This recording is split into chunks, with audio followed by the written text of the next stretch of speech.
19வது திருத்தத்துக்கு அமைய ஜனாதிபதியின் பதவி காலத்தை 5 வருடங்களுக்கு மேல் அதிகரிக்க முடியாது. பெப்ரல். போலீஸ் அதிகாரம் முழுமையாக வழங்கப்பட வேண்டுமென சஜித் கூறவில்லை. பரிகார் தகவல். இலங்கையில் பெருந்தோட்ட தொழிலாளர்களின் குறை மனித வாழ்க்கையைக் கண்டு திகிலடைந்தோம். சர்வதேச தீர்ப்பாய நீதிபதிகள். வவுனியாவில் அடாத்தாக காணி அபகரிப்பு, திருப்பி அனுப்பிய மக்கள். நாடு முழுவதும் மூடப்படும் தபால் நிலையங்கள், வெளியான அறிவிப்பு. இனப்பிரச்சினைக்கு ஜேவிபியின் தீர்வு, சுமந்திரன் வெளியிட்ட தகவல். இந்திய அதானி நிறுவன திட்டத்துக்கு எதிராக உயர்நீதிமன்றத்தில் தாக்கல் செய்யப்பட்ட மனு. ஜனாதிபதிக்கு கடிதம் எழுதிய வடக்கு மாகாண கடற்தொழிலாளர்கள். தமிழர்களின் பிரச்சினைகளை இனங்காண தரகர்கள் தேவையில்லை. அங்கஜன் ராமநாதன். இடைநிறுத்தப்படும் வினாத்தாள் மதிப்பீட்டு பணி, போராட்டத்தில் ஆசிரியர் சங்கம். அரசியலமைப்பின் 19வது திருத்தத்துக்கு அமைய ஜனாதிபதியின் பதவி காலத்தை 5 வருடங்களுக்கு மேல் அதிகரித்துக் கொள்ள முடியாது. அதன் பிரகாரம் ஜனாதிபதி தேர்தல் உரிய காலத்தில் நடாத்தப்பட வேண்டும் என பெப்ரல் அமைப்பின் நிறைவேற்று பணிப்பாளர் ரோஹண கெட்டியாராட்சி தெரிவித்துள்ளார். அரசியலமைப்பின் பிரகாரம் மக்கள் ஆணையின்றி நாட்டின் ஜனாதிபதிக்கு 5 வருடங்களுக்கு அப்பால் சென்று ஜனாதிபதி பதவியை வகிக்க சட்ட ரீதியான அனுமதி இல்லை. அரசியலமைப்பின் 83வது உறுப்புரிமைக்கு அமைய ஜனாதிபதியின் பதவி காலத்தை 6 வருடங்களுக்கு அதிக காலத்துக்கு அதிகரித்துக் கொள்வதென்றால் பாராளுமன்றத்தில் 3/2 பெரும்பான்மை மற்றும் சர்வஜன வாக்களிப்புக்கு செல்ல வேண்டும். ஆனால் அரசியலமைப்பின் 19வது திருத்தத்தின் போது எதிர்பார்க்கப்பட்ட ஒரு விடயம்தான் ஜனாதிபதியின் பதவி காலத்தை 2 தவணைக்கு மட்டுப்படுத்துவது மற்றும் ஒரு தவணைக்கு இருந்த 6 வருட காலத்தை 5 வருடமாக குறைப்பதாகும். இதன் பிரகாரம் 19வது திருத்தத்துக்கு பின்னர் நாட்டில் ஜனாதிபதி தேர்தலை நடத்தி 5 வருடங்களில் ஜனாதிபதியின் பதவிக்காலம் முடிவுக்கு வந்திருக்கின்றது. இதனால் எந்த வகையிலும் 5 வருடங்களுக்கு அதிக காலத்துக்கு ஜனாதிபதி பதவியை கொண்டு செல்ல முடியாது. அத்துடன் அரசியலமைப்பின் 40வது உறுப்புரிமையின் பிரகாரம் ஜனாதிபதியின் பதவி வெற்றிடமாகியுள்ள சந்தர்ப்பத்தில் அதற்காக பதில் ஜனாதிபதி ஒருவர் நியமிக்கப்பட்டால் அவ்வாறு நியமிக்கப்படும் ஜனாதிபதிக்கு ஜனாதிபதியாக பதவி வகித்த நபரின் பதவிக்காலம் முடிவடையும் வரைக்குமே பதில் ஜனாதிபதியாக பதவி வகிக்க முடியும்.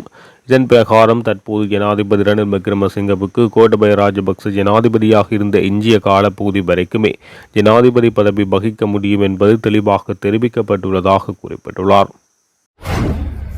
அரசியலமைப்பின் 13வது திருத்தத்தை நடைமுறைப்படுத்தும் போது சமூக மற்றும் சுற்றாடல் போலீஸ் அதிகாரங்களை வழங்குவதில் எவ்வித சிக்கலும் இல்லை.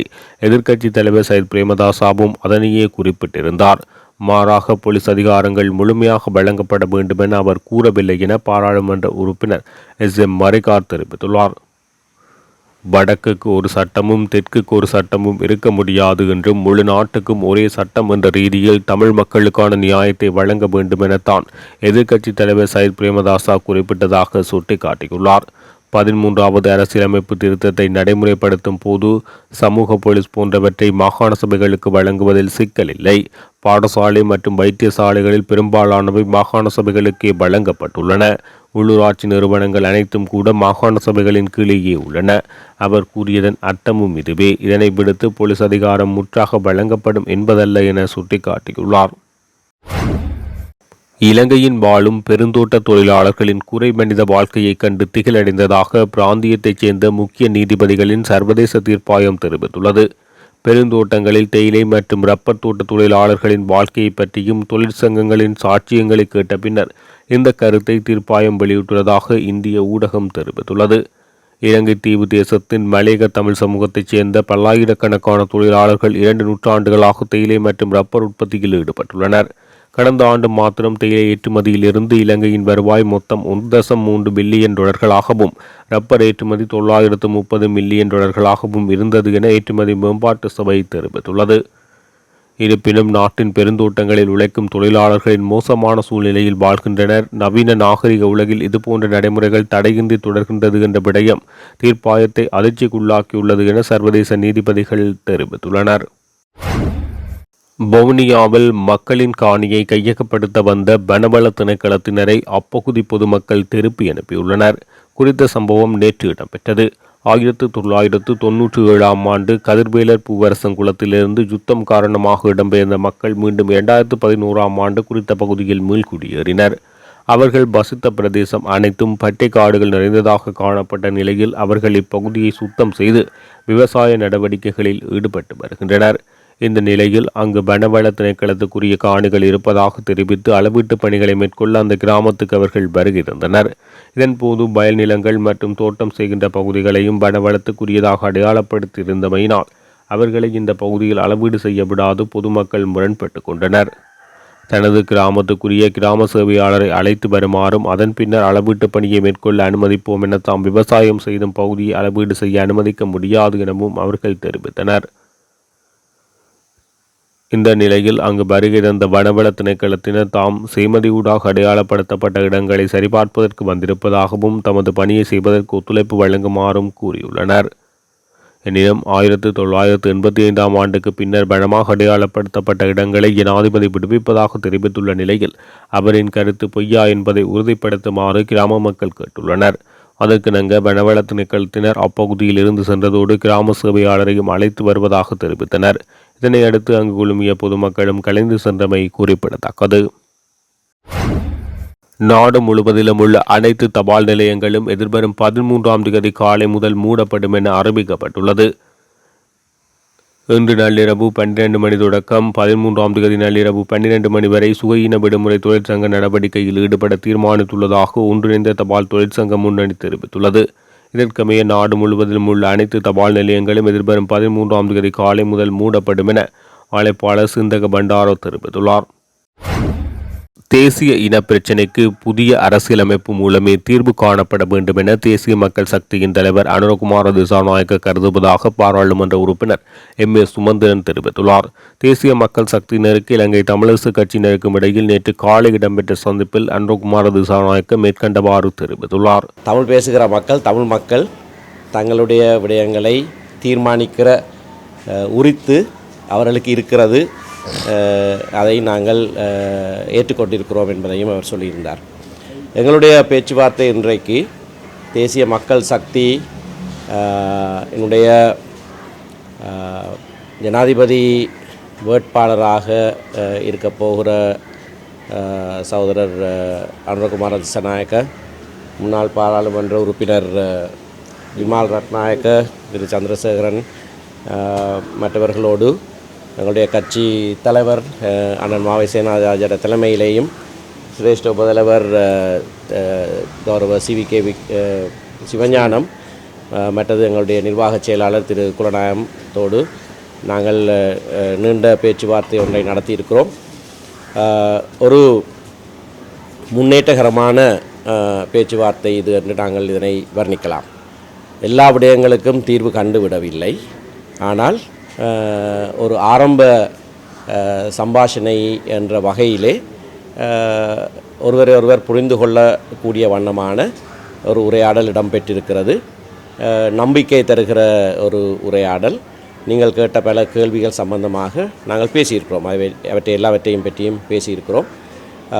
ஒரு முற்போக்கான சிந்தனையுடைய இடதுசாரி இயக்கம் என்ற வகையிலே அவர்களோடு எங்களுக்கு இணங்கி செல்லக்கூடிய பல விடயங்கள் இருக்கின்றன. விசேஷமாக ஊழல் ஒழிப்பு, மக்கள் மத்தியிலே சம உரிமைகள் என்ற பல விடயங்கள், பொருளாதார சமத்துவம் போன்ற பல விடயங்களிலே அவர்களோடு எங்களுக்கு நேரடியாகவே இணங்கக்கூடியதாக இருக்கிறது. தமிழ் தேசிய பிரச்சினைக்கான தீர்வு என்ற விடயத்திலே பல ஏற்றத்தாழ்வுகள், பழைய சரித்திரங்கள் இருந்தாலும் கூட அவர் இன்றைக்கு உங்களுக்கு சொன்னதைப் போல இருக்கிற மாகாண சபை முறைமையை அப்படியே ஏற்றுக்கொள்கிறார்கள், அதனை நடைமுறைப்படுத்துவார்கள் என்று சொல்லியிருக்கிறார். மாகாண சபை தேர்தல் உடனடியாக நடத்தப்பட வேண்டும் என்றும் சொல்லியிருக்கிறார். ஆனால் இந்த இப்போ இருக்கிற அந்த 13ஆவது திருத்த மாகாண சபை முறைமை தமிழ் தேசிய பிரச்சினைக்கான தீர்வு அல்ல என்பதையும் அவர்களும் ஏற்றுக்கொள்கிறார்கள். இதில் இருந்து நாங்கள் முன்னோக்கி போவதற்கான வழிவகைகளை இருதரப்பாரும் இசைந்து சேர்ந்து பேசி முன்னால் செல்ல வேண்டும் என்பதை இரு தரப்பாரும் ஏற்றுக்கொண்டிருக்கிறோம். இதற்கு அப்பால் ஜனாதிபதி தேர்தல் சம்பந்தமாக அவர்கள் தங்களுடைய தேர்தல் அறிக்கையை வெளியிடுவார்கள். அதற்கு பிறகு அவர்களோடு நடத்தப்படுகிற பேச்சுவார்த்தையையும் அடிப்படையாக வைத்துத்தான் இலங்கை தமிழரசு கட்சி உரிய நேரத்திலே எங்களுடைய தீர்மானங்களை நாங்கள் எடுப்போம். நன்றி. இந்திய அதானி நிறுவன திட்டத்துக்கு எதிராக உயர்நீதிமன்றத்தில் அடிப்படை உரிமை மீறல் மனு ஒன்று தாக்கல் செய்யப்பட்டுள்ளது.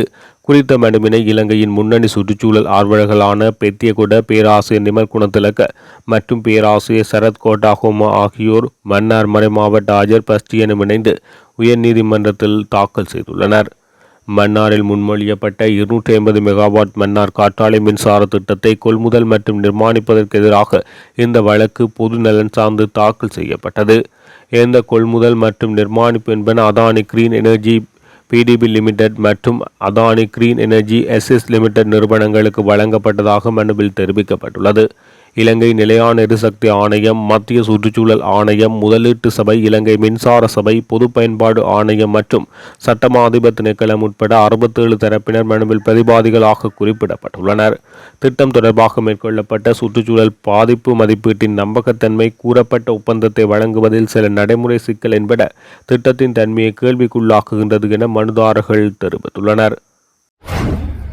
எல்லை தாண்டி வரும் இந்திய கடற்தொழிலாளர்களின் இழுவைமடி படகுகளின் அத்துமீறலை தடுத்து நிறுத்த கோரி வடக்கு மாகாண கடற்தொழிலாளர்கள் ஜனாதிபதிக்கு கடிதம் ஒன்று எழுதியுள்ளனர். குறித்த கடிதம் நேற்று காலை தந்தை செல்வா கலையரங்கில் இடம்பெற்ற கலந்துரையாடலுக்கு பின் எழுதப்பட்டுள்ளதாக தெரிவிக்கப்பட்டுள்ளது. யாழ்ப்பாணம், மன்னார், கிளிநொச்சி மற்றும் முல்லைத்தீவு ஆகிய 4 மாவட்டங்களைச் சேர்ந்த கடற்தொழிலாளர்கள் இணைந்து இந்த கடிதத்தை எழுதியுள்ளனர். அதேவேளை இந்த கடிதத்தை ஜனாதிபதிக்கு அனுப்புவதற்கு நடவடிக்கை எடுக்கப்பட்டுள்ளதாக தெரிவிக்கப்பட்டுள்ளது. தமிழர்களின் பிரச்சினைகளை இனம் காண்பதற்கு தரகர்கள் தேவையில்லை என பாராளுமன்ற உறுப்பினர் அங்கஜன் ராமநாதன் தெரிவித்துள்ளார். எங்களுடைய மக்களின் சமூக பிரச்சினைகள் மற்றும் அரசியல் பிரச்சினைகளை எதிர்க்கட்சித் தலைவர் சயித் பிரேமதாசா நேரடியாக வந்து ஆராய வேண்டும். அதேவேளை இந்த பிரச்சினைகளுக்கான தீர்வுகள் அவரின் ஜனாதிபதி தேர்தல் விஞ்ஞாபனத்தில் குறிப்பிட வேண்டும். அவ்வாறு ஒரு நல்ல விஞ்ஞாபனம் மற்றும் சிறந்த திட்டம் இருக்குமானால் நாங்கள் சயித் பிரேமதாசாவுக்கு ஆதரவு தர காத்திருக்கின்றோம் என தெரிவித்துள்ளார்.